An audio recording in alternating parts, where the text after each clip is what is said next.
Hi friends H Sushant take channel रे आपण मानक स्वागत होची। बिजु पक्का घर योजना रे आसिला बड़ खबर। बिजु पक्का घर योजना बंद होई नाही, पुणी मिलिबो गृहहीन परिवार को बिजु पक्का घर। सब किछि अपडेट जानिबा पई भिडियो को मूलर शेष पर्यंत देखंतु। ता आगरु भिडियो को लाइक कर दियंतु, चैनल को सब्सक्राइब कर नथिले सब्सक्राइब करी पाखरे थिबा बेल आइकन को प्रेस कर दियंतु। तो फ्रेंड्स आपण माने जानिछंती आरंभ हो जायछि मो घर स्कीम। बहुत संख्यक लोक मो घर लोन पाई आवेदन करिसेंती, किंतु ए पर्यंत एही स्कीम्र सठिक कार्य हो पारि नाही। तेनु गृहहीन परिवार वर्ग माने सरकारक प्रति असंतोष प्रकाश करुछंती।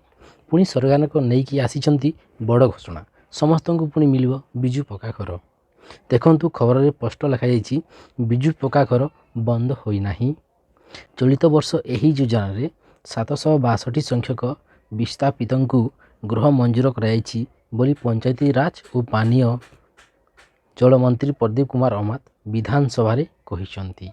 विधायक प्रफुल्ल सामलंक प्रश्न उत्तर में मंत्री श्री अमात कहिसंती जे सामाजिक अर्थनैतिक और जातिगत गणना मुताबक राज्यर ग्रामांचल में 5308 संख्यक परिवार बासहीन थिले।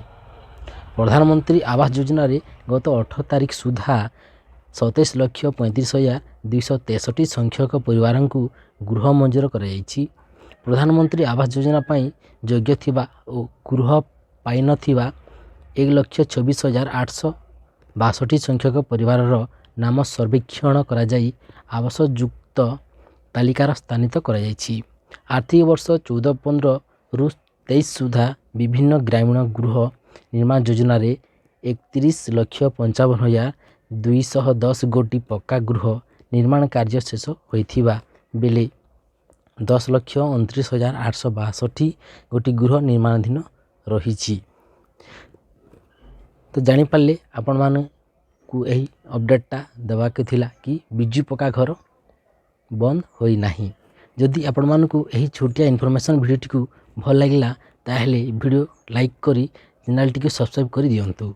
वीडियो को मूलर शेष पर्यंत देखि आपण मान को बहुत बहुत धन्यवाद।